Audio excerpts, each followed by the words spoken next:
Made of and made from आज का topic हमारा ये है, इसे डिस्कस करेंगे in detail. Welcome back to our channel and the topic as I told you is the usages of made of and made from. किसी भी sentence में मेड ऑफ कहाँ पे यूज होता है और या फिर मेड फ्रॉम कहाँ पे यूज होता है, इसके बारे में बात कर रहे हैं। This is not a topic, this is actually a language exercise जो मैं 13-14 एग्जाम्पल्स के साथ आपके साथ डिस्कस करूंगा। Will do an exercise and I'm sure by the end of this video you will be thorough with it. You will know exactly where to use made of and where to use made from. अब इसके differences क्या हैं पहले ये बता देता हूँ so that the exercise becomes easier for you. Number one, made of कहाँ पे use होता है? There are two conditions. Number one, अगर in finished products, जो कोई भी ऐसा प्रोडक्ट जो अपने इफ फिनिश्ड फॉर्म में है, जो कंप्लीटेड है, अगर उस प्रोडक्ट को हम देख सकते हैं, उसके रॉ मटेरियल को, वो जिस चीज से बना है प्रोडक्ट उसे कहते हैं रॉ मटेरियल। अगर उसके रॉ मटेरियल को हम देख सकते हैं उसी वक्त जब हम उस फिनिश प्रोडक्ट की बात कर रहे हैं, या फिर हम उस रॉ मटेरियल से उस फिनिश प्रोडक्ट को एक बार फिर से वापस ला सकते हैं in the raw material form. For example, अगर एक वुडन चेयर है, अगर हम उसे तोड़ दें या डिस्ट्रॉय कर दें और या ग्राइंड कर दे तो हम फिर से वुड को वापस पा सकते हैं। So if we can get the raw material back from a finished product और if we can see the raw material in the finished product, तो हम यूज करते हैं मेड ऑफ। मेड फ्रॉम तब यूज होता है जब हम रॉ मटेरियल को ना ही देख सकते हैं इन द फिनिश्ड प्रोडक्ट, ना हम उसे वापस ला सकते हैं। जब वो दिख नहीं रहा तो वापस तो आ ही नहीं सकता। इट मीन्स उसका शेप, साइज, फॉर्म चेंज हो जाता है to another product which is a finished product. और अगर ऐसा केस है तो हम यूज करेंगे मेड फ्रॉम। अब ये थोड़ा सा कंफ्यूजिंग हो सकता है, but when we get back to the examples, when we go through these 14 examples, you will know exactly what I'm talking about. एक और important thing, ये पूरी exercise is based on tangible products, ऐसी चीजें जिन्हें हम टच कर सकते हैं, फील कर सकते हैं, फिजिकल प्रोडक्ट्स। अब एग्जांपल्स पे आते हैं। You can try and solve them in your mind before I give you the answer so that you know if you are learning it or not. Example number 1, ये एक छोटा सा sentence है, chair is made dash would. अब इस dash में of आएगा या फ्रॉम आएगा, इसे हम कैसे डिटरमिन करेंगे मैं बताता हूं। Chair is made dash would. Would raw material है जो हमें दिखाई दे रहा है। ये चेयर जो बन के तैयार हुई है, we can still see the wood in it.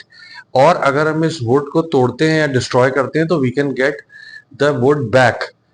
तो ये फिनिश प्रोडक्ट अपने रॉ मटेरियल फॉर्म में एक बार फिर से वापस आ जाएगा, एंड दैट इज व्हाई यहां पे हम यूज करेंगे the chair is made of would. Example number 2, चीज इज मेड डैश मिल्क। चीज मिल्क से तैयार होती है, लेकिन जब वो रेडी हो जाती है तो मिल्क को नहीं देख सकते हैं। दैट मीन्स अपने जो रॉ मटेरियल का फॉर्म था वो अब जा चुका है, वो हमें दिख नहीं रहा है। Another product is ready which is cheese, but it is made from milk. तो हम यहां पे यूज करेंगे cheese is made from milk. Number 3, wine is made dash grapes. Easy enough. Once again, wine is a different thing altogether. It is made from grapes, but when it is ready we cannot see the grapes. यहाँ पे again we will use from. Number 3, vase is made dash glass.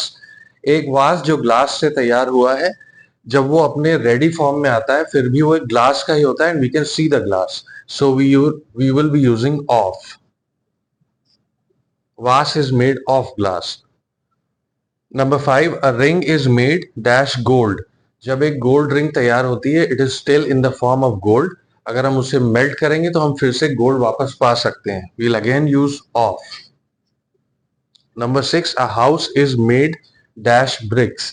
BRICS को one by one जोड़ने के बाद एक house ready होता है, but when we take the house down, एक एक ब्रिक को जब हम वापस हटाते हैं, we can again get a pile of bricks, यानी कि रॉ मटेरियल फिर से अपने ओरिजिनल फॉर्म में आ जाएगा, and that is why again a house is made of BRICS.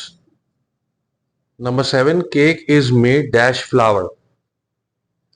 Flower यानी मैदे से केक बनता है, लेकिन जब ये तैयार हो जाता है हमें मैदा दिखाई नहीं देता। We can't see the flour, that is why यहां पे यूज होगा, as I told you in this one, now we will be using from. Cake is made from flour. Number 8, the bottle is made plastic. Easy enough. Plastic के form में ही होती है bottle, उसे melt करके वापस plastic पाई जा सकती है, like glass. The bottle is made of plastic. Number 9, and I hope after these 8 examples you are getting the hang of it, you are getting the idea, the general idea of what I'm talking about. Of or from कहाँ पे use होते हैं. When you go through these 14 examples, you will know exactly where to use it. And believe me, it is very important when you talk to someone in English, because it's a part of grammar and your grammar should always be right to make a good impression. Number 9, the book is made dash paper. Book paper form में ही रहती है when you make it from paper. So once again, the book is made of paper. However, if we use book again in a different example, the book is made dash trees. That's right, trees से ही paper बनता है, and that's when we get it into a shape of a book. But when you tear it down, you don't get the tree back. So this time it is the book is made from trees. Juices are made dash fruits. जब fruits को, उनके pulp को हम grind कर देते हैं और squeeze कर देते हैं तो हमें जूसेस मिल जाते हैं. However, you don't get the fruits back. So once again, the raw material does not it cannot come back to its original form, and that is why we'll be using from. Number 12, clothes are made dash cotton. Cotton से clothes बनते हैं, but when you tear them down, or if you take them down thread by thread, still you cannot get the cotton back. So this again is clothes are made from cotton. Number 13, fries are made dash potatoes. Simple enough, potatoes को slice करेंगे, fries बन जाएंगे, लेकिन अगर fries को एक साथ जोड़ देंगे, potato वापस नहीं मिलने वाला है. So once again, fries are made from potatoes. One more example, cardigan is made dash wool. Now if you unweave a cardigan thread by thread, अगर हम उसे पूरा खोल देंगे तो you get the bundle of wool back. So in this case, as I told you here, raw material अपने original form में आपको वापस मिल जाएगा when you unweave the cardigan, and that is why यहां फ्रॉम नहीं आएगा. Now you will be using of. So the most important thing जो आपको इन 14 एग्जांपल्स में देखनी है is the usages of and from, और उसे समझने के लिए just go through these 2 lines on top. Finished products can be seen, और you get back the raw material. अगर ऐसा हो सकता है फिनिश प्रोडक्ट में तो ऑफ यूज होगा, मेड ऑफ.